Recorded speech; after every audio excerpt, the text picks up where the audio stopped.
ইসরায়েলের ক্রমাগত আগ্রাসন ও মানবিক অবহেলায় গাজায় চলছে দুর্ভিক্ষ। উপত্যকায় চলমান মানবিক বিপর্যয় এড়ানো সম্ভব হলেও সুকৌশলে ফিলিস্তিনিদের দুর্ভিক্ষের দিকে ঠেলে দেওয়া হয়েছে। আন্তর্জাতিক চাপ সত্ত্বেও আগ্রাসন থামানোর পরিবর্তে গাজা সিটি দখলের ছক কষছে আইডিএফ। এ লক্ষ্যে সেপ্টেম্বরের শুরুতে মাঠে নামবে 60,000 সেনা। গাজা সিটি ও এর আশপাশের এলাকায় integrated food security phase classification আইপিসির দুর্ভিক্ষ ঘোষণা মানবিক দায়বদ্ধতার প্রতি ইসরায়েলের ক্রমাগত ঔদ্ধত্য দেখানোর নগ্ন বহিঃপ্রকাশের ফল, এমন দাবি জাতিসংঘের।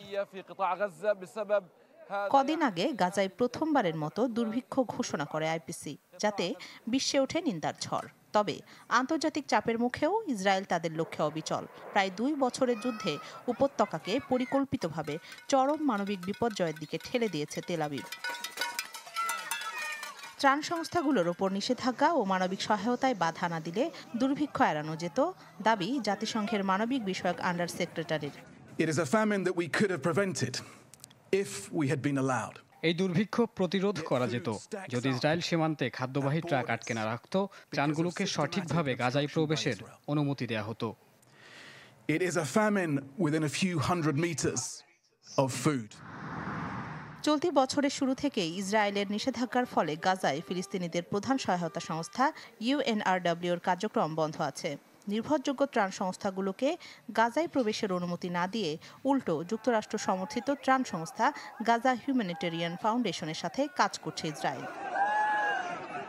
প্রতিদিনই সংস্থাটির ত্রাণ কেন্দ্রগুলোতে খাবার নিতে আসা ফিলিস্তিনিদের ওপর গুলি করে হত্যা করা হচ্ছে, যা পরিণত হয়েছে অনাহারে থাকা গাজাবাসীর মৃত্যু ফাঁদে।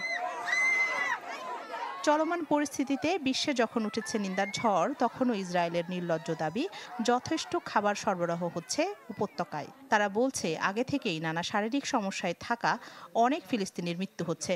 এমনকি আইপিসির দুর্ভিক্ষ ঘোষণাকে প্রত্যাহার করে তাদের প্রকাশিত প্রতিবেদনটিকে হামাস দ্বারা প্রভাবিত বলেও অভিযোগ তুলেছে। যুদ্ধবন্ধে কয়েক দফার আলোচনাতেও যুদ্ধবিরতি নিয়ে কোনো আশার আলো নেই।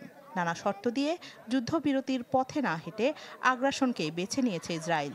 দুর্ভিক্ষ ঘোষণার পরও সামরিক অভিযান প্রসারের পরিকল্পনা করছে আইডিএফ। এ লক্ষ্যে সেপ্টেম্বরের শুরুতে গাজায় 60,000 সেনা পাঠানোর কথা ভাবছে তেল আবিব। নতুন করে সামরিক অভিযান শুরু হলে বাস্তুচ্যুত হতে পারে গাজার 10 লাখ মানুষ। তবে এই বিশাল জনগোষ্ঠীর স্থানান্তরে কোনো কার্যকর পদক্ষেপ নেই ইসরায়েলের। রাখি জেসমিন, চ্যানেল 24।